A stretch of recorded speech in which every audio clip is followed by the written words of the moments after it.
Hi everyone and welcome back to Stitchy Bee. I know I've been ages making this video. I'm really sorry. I've not had a single day where I can sit down and have a nice chat with you. So anyway, here I am, better late than never. And I just about made it in time for Christmas, didn't I? So last time I said that I quite like the idea of making a few Christmas gifts, and it's a great stash buster as well in different ways of using the fabric that maybe you've gathered throughout the year in your stash. So then, first up, I'm going to make a Christmas stocking, and I'll show you exactly how I do it. Now, a couple of years ago, I started making a few bits and bobs to sell on Estee, as you do, for a little bit of extra money. And I made a few cushions, I made some stockings, I made shower caps, all sorts of bits and bobs really. And these were the things that were the most successful at this time of year.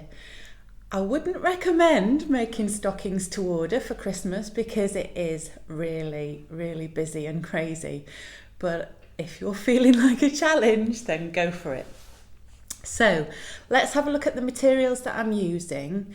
I'll pop on the actual sizes of the pieces rather than give you a pattern. It's much easier to draw it yourself and draw the pattern pieces just by looking at the dimensions that I've cut them out at, rather than trying to find a way of downloading things. If you can't draw a stocking, you can find blank templates. If you do a Google image search and search for Christmas stocking template, you'll come across various different types. I'll pop a picture up now of the actual stockings that we're going to make. I'm going to make this beautiful linen stocking. It's got a tartan bow actually attached within the seam, and it has a nice tartan cuff as well. They're great for gifts. They're nice for gifts where you actually fill it full of other little bits and bobs for your friends and family. And also you can personalise them by attaching a little name tag to them, which is a nice touch as well. So the size of stocking that we're going to make is this big. It's just nice for a few bits to open Christmas morning, isn't it? Where I always put in an orange, a pound coin, because my nan used to put a pound in for me, a few sweeties, and a couple of little toys to play with. Even for my older teenager, it's still nice to have a little bit of something to open before the whole house gets up. And it gives them something to do, doesn't it, Christmas morning? So I love the idea of stockings. And when they're personally made and personalised, it's much nicer, isn't it, than just buying them. So here's the size. This is the unsewn size, so they actually come out a bit smaller, and you'll see that at the end. And I'll give you the measurements here to here, and then it's really just a case of drawing it to your own favourite shape. I had a few goes at this, and when I was happy with it, and I'd tested it and I'd made a few, because I was going to make in bulk, I created a template. So this is a good idea for any pattern as well. So to make the outside of the stocking, I've chosen this beautiful, this is called a flax linen, F-L-A-X. And I actually bought this off eBay. It's not something I stock, these thicker, more like a furnishing fabric, but it is beautiful. You could make clothes out of this because it's that gorgeous. I think I paid about £10 a metre for this, and it really is lovely. So the first thing you need to do is cut out two of the outer pieces of your stocking, so you've got a front and a back. To line the stocking, you'll need a lining. Now in this case, I've chosen a remnant of some Melton wool. You really don't need to go that fancy. Last year I made the lining using fleece that I got from eBay, just a cream fleece. What you need to think about is how sturdy your stocking is going to be. So if you were to make it in satin with a fleecy lining, it would be quite floppy. But this has got some structure. So the Melton wool is a felted style fabric. It's not actually wool. It's washable, which is great. And of course the linen's quite lightweight, but there's enough structure on the inside with the lining. You also need a cuff piece. I'll pop the dimensions of this on as well, and I'll show you what I'm going to do with that in a moment. You'll need a tab piece to actually hang the stocking, and to make the bows you'll need 4 strips of fabric all the same length, And there will be a pointed end at one of these, but I'll show you how I make that further down the line. It's much easier just to cut out these oblongs for now. So those are the pieces. Let's get started on sewing them together. Right then, so here I am at my trusty faff. Do you know, it's so long since I've sewn. You forget how to do it, don't you? I really must get back into it properly. I've not sewn for a few weeks, so here you go. Right then. The first part is the prep, and it's a case of assembling it then, really. So the first thing we're going to do is make the cuff. So that's the cuff piece. It's just one piece of fabric. So what we need to do is make sure you find out the right side from the wrong side. This is a beautiful brushed cotton. You can use this for pyjamas and that kind of thing. I actually stock this if you need any. I've just got a little roll. But anyway, you use the fluffy side to go on the outer side, the brushed side, and the smooth side goes on the in. So we're just going to sew that together with the short ends attached. I'll be using a 1.5 centimetre seam allowance, but it really doesn't matter. And because the sizing isn't crucial, it's not about fit or anything. So as long as you use the same seam allowance all the way through, then your stocking will work out just fine.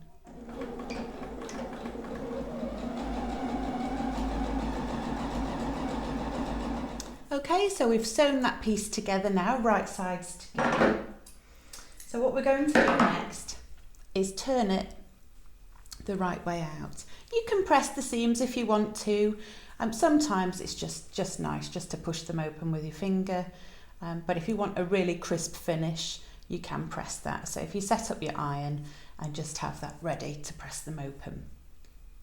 When you turn it to the right side, just line up that seam here and keep hold of it and turn it through. Now what I like to do is just to run a line of stitching around the edge to keep both of those pieces straight together so that when you're attaching it to the rest of the stocking, it won't move and shift around.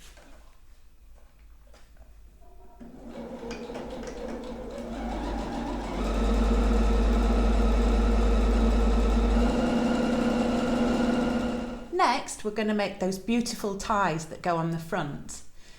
Now again, put right sides together and you can pin and sew down three sides. Leave this side open because you've got to turn it through. When you get to this end, you want to create a diagonal point. So it's up to you which side you do. It doesn't have to be accurate. I know those of you who are really particular about accuracy will be going, how far down do I do it? But really, just sew a diagonal so it looks like that when you turn it through. As long as you finish on the point, it really doesn't matter. It's just taste. If you wanted some guidance, I would say start your diagonal about 1 inch from the end and head towards the top part on the other side.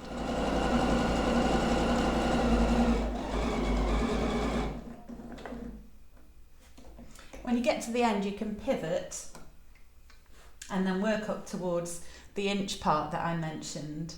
So you're just trying to create a little point.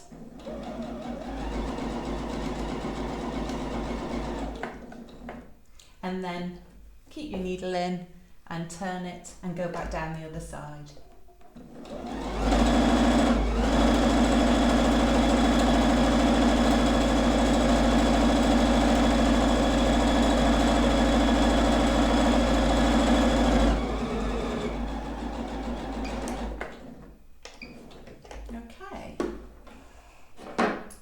Snip off the ends. Now what you'll be left with is that line there. That makes more sense, hopefully. So you just need to trim this down so that when you turn it through, there's not too much bulk there. And again, just trim the seam allowances down, particularly at the ends. I've not really done a big seam allowance on this, so I don't think it needs much trimming at all. But for neatness, don't go too close because sometimes these slightly wider weave fabrics can come open if the stitching's too close to the cut line. So So there you go. And what we need to do here is just to turn it through. Okay, that's turned through now. And all you need to do is press this and make the other one. So that's both of the bows finished. There you go, nice sharp points. And this fabric presses beautifully, so you can get a really crisp finish. It's not bulky. You have to think about that when you're choosing fabric for this. So if you're busting some of your stash for this, then just think about something that's not too heavy for this part. Okay, on to the next part. So the next one is we need to make the little tie that hangs, the little loop that hangs the stocking up. And this is the piece for this. So for this one, we need to fold it in half and then sew down one edge, the long edge. Okay, so I've sewn that down the long edge. You just need to trim off the excess fabric so that when you turn it, it's not too bulky, especially this part because you only need a little loop, don't you? It's surprising how wide you need to make this from. And then you'll need to turn this through. This one's a bit more fiddly, but you can do it if you take it slow. And it's always a good idea to remember to block off your stitches at each end. So do your back stitch, otherwise it would come undone at this point because it needs to be quite tough to stand being pulled through. A quick way of doing this, which I've not set up today because I haven't got it out, is to overlock that long edge and leave a long chain of stitches and then use those stitches through a darning needle or a bodkin to pull through. And you can do that with any ties or rouleau loops or that kind of thing. It's a tip that I discovered on YouTube. I'm sorry, I can't credit the person. I can't remember where I saw it. It was a few years ago. And that really does help because it's overlocking chain stitches are quite strong, aren't they? And you can use those to pull them through. There you go, that's all pressed and the seam's running right down the centre. And there's your little hanging loop. Okay, let's start putting everything together. Now, the first thing we need to do next is, remember we've got the ties and we want to include them in the seam. So, on the template, I marked a little mark there, which is 10 centimetres down from the top. So that's where I'm going to place the top of the first tie. So let's measure that and pop that 10 centimetres down. It just helps keep both ties in the same place because if one's higher than the other, it won't look right. So it's worth taking a little bit of time just to make sure they're in the right spot. Now when you pin these, you can make sure that the actual tie pokes over the edge so that when you're sewing it, it's going to be secured and there's no frayy bits in the way. And also you want to get rid of that selvage there that I've used on the edge of mine. So I'm just going to pop a couple of pins in there like that for now. Okay, now because we're going to sew this stocking together, you don't want to start sewing over the ties. So I tend to roll mine into a little ball in the middle. You can put a pin in actually if you want to, just to keep them tucked out of the way so that when we're sewing the edges of the stocking together, then they won't interfere with everything else. Same for the other side, so you should end up with something like that. Now we're going to put the other stocking on. Remember, you need right sides together. It's difficult to tell with this type of linen, but it doesn't matter too much. So we're going to put the outside of that stocking over the top of the other one, and you need to line up the edges and stitch that together. Okay. Bear in mind, when you stitch over this section, just move the pins out of the way so you don't end up sewing over them when you go around the edge. So just transfer the pin from the tartan or your tie to the actual outside of the fabric, and that will keep that nicely in place like so. So you want to get rid of any pins on the inside around the edge. Okay, and then just pin all the way around the edge, leaving the top part open and stitch together. I'm just going around the toe section, which is a tight curve, isn't it? So when you get to that section, just take it steady and move it round so that it goes in a smooth line. And when you go over the tie ends, just go a little bit slower because it's a lot thicker there because you've got a few layers of fabric to get through. And you want to make sure that it's neat and it doesn't bunch up as you sew.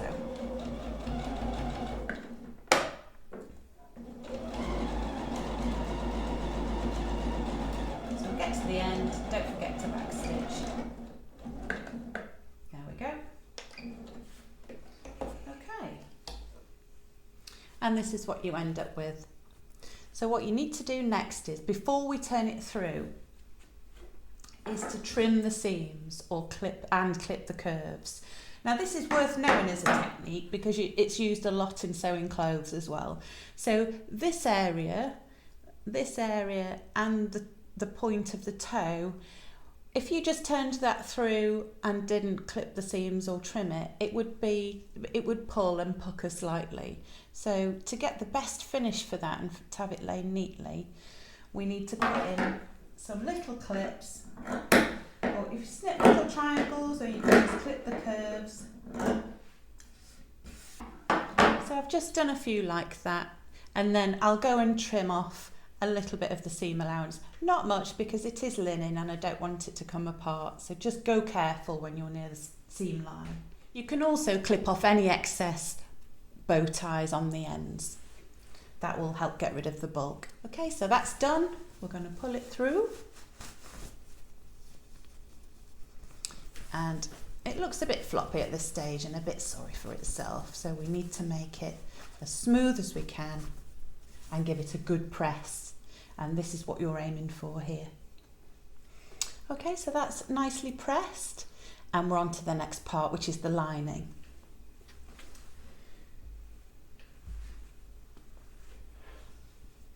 So what we'll do, we'll prepare the lining and then we'll add in the cuff and the little hanging tab before we pop this in.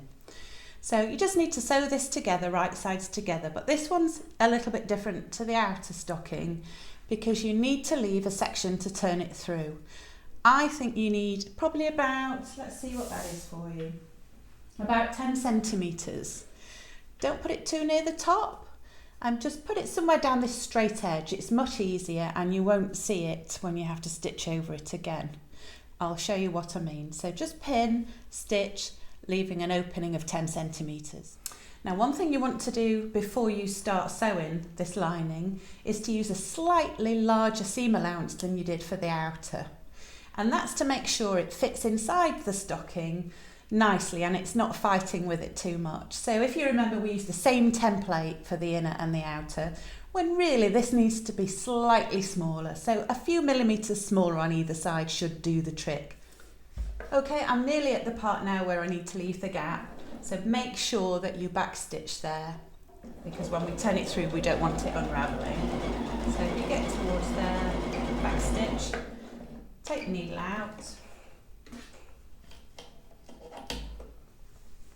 We've sewn to there and then stitch further up, leaving a gap of about 10 centimetres. It doesn't have to be exact, it just needs to be enough for you to comfortably turn it through with the other stocking piece.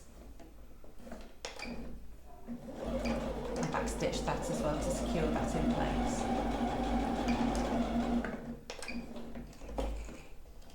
Okay, there we go. So you've got your stitched stocking, you can trim off these threads as well with a little hole there, and that's right sides together of course. Now you'll need to trim the seam allowance and clip the curves just the same way.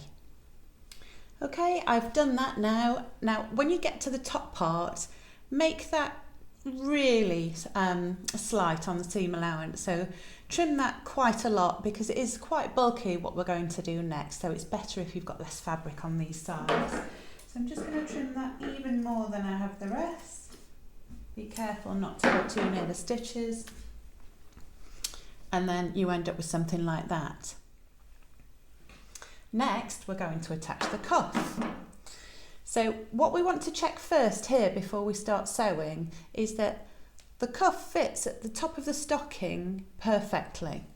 Just take it slow as you go because there's a few layers of fabric to get through again.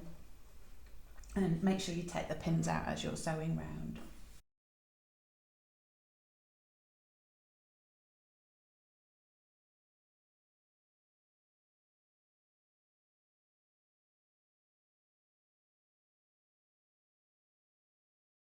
Okay, and then you'll end up with your cuff on. You've got these rough edges, don't worry about that at the moment. And then you've got your ties to come out at the front. So next up is how we get the lining in, and this is quite clever. So I'll try and go through this quite slow. So we've already sewn our lining together. Now we want to keep it inside out as it is here with the right sides together on the inside. What we need to do now is to stuff this outer stocking inside this lining piece. So once again, you get the ties out of the way and make sure that goes in with the foot part to the bottom.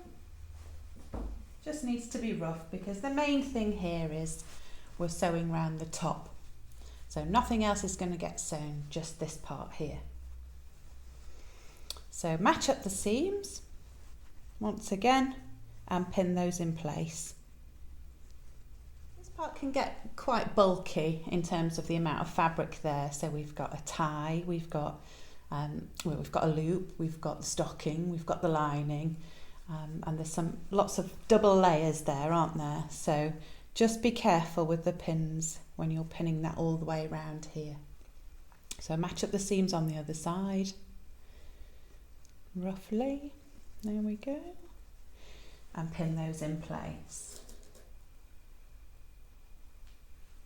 So we're going to stitch around the top and stitch all those layers together, making sure you allow enough seam allowance to cover up the previous basting stitches that you've already got in place. Okay, now when you're stitching this round, just make sure the fabrics are smooth. So if you feel any bunching up like I am here, if I carry on stitching there, I'd have a little fold, which you don't want. So you want to try and ease the fabric around so that that doesn't happen, and it should feel really smooth under the foot. It's another good technique for when you are sewing lots of layers together, either on this type of thing or on clothes, just to make sure that you don't have to unpick it later. Okay, so it's really getting dark now, isn't it? It's about 4:15 here, and it's all gloomy at the moment. Hey ho. You can just about see me in the gloom. Right, so we've got our stocking, and it looks all a bit weird. It's all stuffed inside itself, and you're thinking, how's this gonna look? This is where the magic happens. So we reach into the hole that we've made from the lining, and we pull out very carefully the stocking, and then what we want to do is pull them separately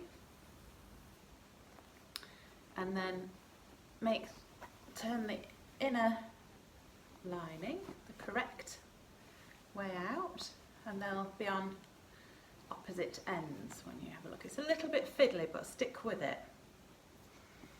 and then you end up with the lining up here, and you're thinking, how can this be right? If you've never done this technique before, it does take a little bit of getting your head round.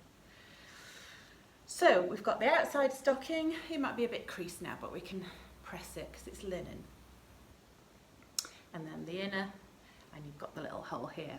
Now before we go stitching up that, we want to make sure that it all fits nicely. So we need to put the lining inside the stocking, how it'll sit. Now the best way to do this is to pop it in and just feel around. It's like putting a sock into a big thick sock into a boot. Okay, what you're aiming for is both layers sitting nicely, not bunched up. Push the heel, push the toe, and then you can straighten up the rest. So the cuff should be sat nicely and folded over like that, and then you've got the little hanging tab here, and then the tie's ready to be tied, and that looks fine to me. So what we need to do is just close up that little gap Now, if you're particular and you want to hide that little hole, you can tuck in the seam allowance and slip stitch it close, or close it with a ladder stitch. I just sew it because with felt the stitches tend to disappear into it anyway. It's Melton wool, but it's very much like a felt. So just make sure it's out properly and then you can stitch it closed. I'll do it and then I'll show you how mine looks finished just using the machine, which I think is quicker. Okay, so that's all stitched up now. I've used cream thread so I can show you, but even using cream thread, it's still, you see some of the stitches sink in, don't they, and it gets a bit wonky. But yeah, if you use the matching thread to your lining, that would be great.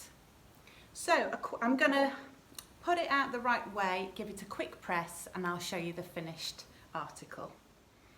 And finally, ta-da! There is your finished stocking. So just give it a little press. Now you can fiddle around with how to tie this bow. It's not tied like shoelaces really, you just have to play around with it. It's tied more like a tie around your neck. So just fiddle around with it and choose whichever knot or bow looks good to you. And then there you are, ready to hang for Father Christmas or Santa. So there you go, I hope you found that useful. There are lots of ideas for Christmas gifts online, and one of the other good little stash busters that I've got is I like making cards from actual scraps of fabric. So I'll try and show you this. Actually, it's a bit bright, isn't it, with the light? So what this is if you've got lots of prints like I have in my stash, you can literally cut out a section of your fabric which has got something interesting on. And this is not made by me actually, this was bought by a lady. I don't know her name actually because she's only put the initials VG on the back. My mum-in-law bought this for my son, and she stitched it on with zigzag stitches. So if you're nearing the end of your needle and you don't mind sewing to card, you could do this, and it's a nice touch. And on the inside you get a lovely little zigzag stitch. It saves using glue, and she's popped a little button here as well, which is quite nice. So I'll put a close-up for you so you can see it up close. But that's another quick Christmassy make. The gifts I've made, either for Christmas or birthdays, are some beautiful makeup brushes rolls. So my niece is a teenager, and it's often difficult, isn't it, to find things to buy them, but they've always got makeup brushes and you can never have enough storage for them. So I made a lovely brush roll, and I'll pop a link to my blog post. I actually wrote a full blog post on how I did it, and there's a little tutorial that I followed. And again, it gives you ideas to use your scraps, and you can have lots of lovely combinations of your fabrics and the edging and the inside where the brushes actually go. So that's another little gift that won't cost you hardly anything if you use what you've got. I've also made a little girl's skirts from less than a metre of fabric, which is literally just a little bit of elastic and some decoration, so you can get some lovely rick-rack trim. I'll pop a link to the blog post I've written on that as well. So with a little bit of imagination and maybe a bit of time on Pinterest and Instagram, of course, you can have a look and see. I know it's getting quite late now in terms of being near to Christmas for gifts. So next week, I'm going to show you how I make shower caps. I know it's random and you'll be like, Cheryl, I never wear a shower cap. And the reason I'm doing it is it's a nice thing to make in a gift if you want that kind of thing, but there are some techniques in it that are really good for sewing other things, especially trimmings on clothes. So I'll show you that, and I'll hopefully get a little bit closer up near the machine so that you can see a little bit better. It's not been brilliant today with working at this angle, so I'm getting there with the old tutorials. So I'll try and give you some better close-ups so that you can follow along. Okay, thank you very much for watching. You take care, and I'll see you next time. Bye for now.